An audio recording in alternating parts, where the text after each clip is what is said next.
RG Kar case की latest hearing की हमने कई डिटेल्स आपके साथ शेयर की थी और आपको बताया था कि कैसे सीजे डीवाई चंद्रचूड़ ने स्टेट गवर्नमेंट से लेकर कोलकाता पुलिस और यहाँ तक कि यूनियन गवर्नमेंट को भी खूब डांट लगाई थी। सीबीआई की लेटेस्ट चार्जशीट और स्टेटस रिपोर्ट को देखने के बाद supreme court bench of CJ DY Chandrachud, justice JB Pardiwala और मनोज मिश्रा ने ये माना था कि सीबीआई को इस केस में अभी और टाइम देने की सख्त जरूरत है, कंसिडरिंग कि इन्वेस्टिगेशन अब एक बहुत ही क्रूशियल स्टेज पे आ गई है। अब जहाँ सीजीआई ने यूनियन गवर्नमेंट की ओर से मौजूद एसजी तुषार मेहता से नेशनल टास्क फोर्स की अपडेट ली थी और गुस्सा कर रहे थे कि भला यूनियन अपना काम क्यों नहीं कर रही, वही एक काफी इंटरेस्टिंग सवाल सीजीआई ने कोलकाता स्टेट गवर्नमेंट और पुलिस के सामने रखा था। सीबीआई की चार्जशीट में नेम्ड अक्यूज्ड संजय रॉय के सिविक वॉलंटियर होने पर और एक सिविक वॉलंटियर द्वारा ही ऐसी घिनौनी हरकतों से सभी शॉक्ड थे, जिसको ध्यान में ही रखते हुए सीजे डीवाई चंद्रचूड़ ने एक काफी इम्पोर्टेंट सवाल उठाया कि भला ये सिविक वॉलंटियर्स हायर कैसे होते हैं। आपको बता दें कि civic volunteers are citizens recruited on a contractual basis as the means to give employment to the unemployed and also to make up for the lack of manpower in policing. Usually in civic police volunteers से छोटा मोटा काम कराया जाता है, जैसे traffic का ध्यान रखना as such, बट इसी की वजह से इन्हें पुलिस जितनी पावर्स मिल जाती है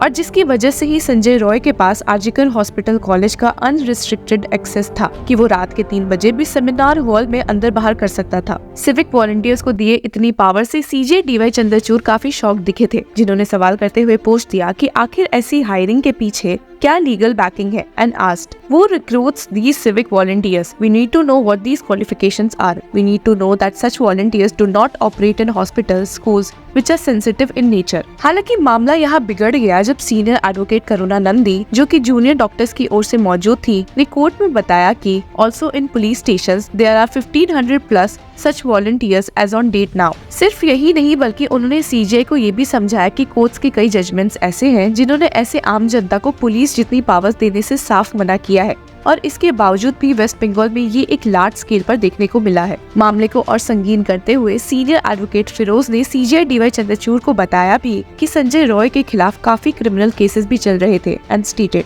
ही was recruited via a state notification that has been challenged in the high court. The individual has multiple cases against him specially regarding domestic violence. ये सुनने के बाद तो सीजीआई डीवाई चंद्रचूड़ सोच में पड़ गए कि ऐसे तो आए दिन सिलेक्टिव लोगों पर पॉलिटिकल पार्टी अपना इन्फ्लुएंस यूज कर सकती है या अपने लोगों को ही पुलिस जितनी पावर दे सकती है। और जिसके बाद सीनियर एडवोकेट राकेश द्विवेदी को बोलते हुए सीजीआई ने स्टेट किया कि this is a nice way to confer political patronage on selected individuals. Let the state of West Bengal first give us the data. अब जहां सुप्रीम कोर्ट एडमिनिस्ट्रेटिव बॉडीज को डांट लगा रही थी, वहीं कलकत्ता हाई कोर्ट ने डॉक्टर से जुड़े एक ऐसा ऑर्डर पास किया है कि डॉक्टर्स काफी खुश दिखे हैं। असल में जूनियर डॉक्टर्स द्वारा दुर्गा पूजा समारोह में प्रोटेस्ट के खिलाफ स्टेट गवर्नमेंट ने प्रोहिबिटरी ऑर्डर्स पास किए थे और डॉक्टर्स को प्रोटेस्ट करने से मना किया था। These orders were imposed to prevent the assembly of junior doctors from protesting the brutal rape and murder of a trainee doctor at Arjikar Medical College and Hospital near the area where the state's Durga Puja Immersion Carnival was slated to be held. लेकिन protesting doctors की request पर इस मामले में जांच करते हुए chief justice T.S.. शिवगन्नम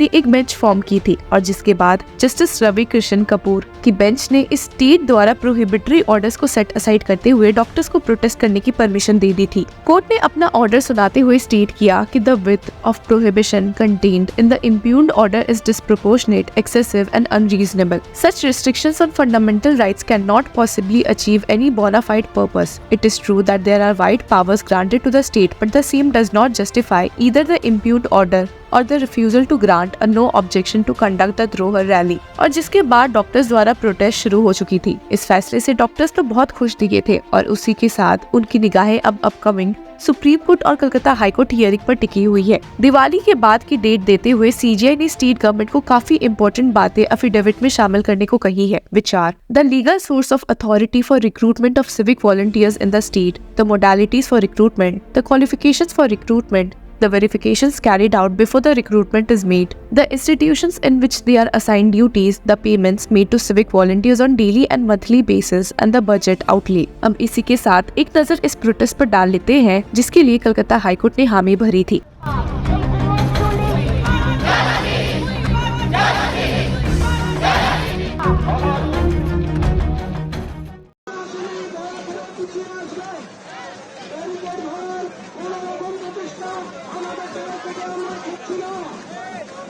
আমরা সঠিক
और आपका इन पूरे मामलों में क्या राय है, हमारे साथ जरूर शेयर करें। Until then keep following law चक्रा।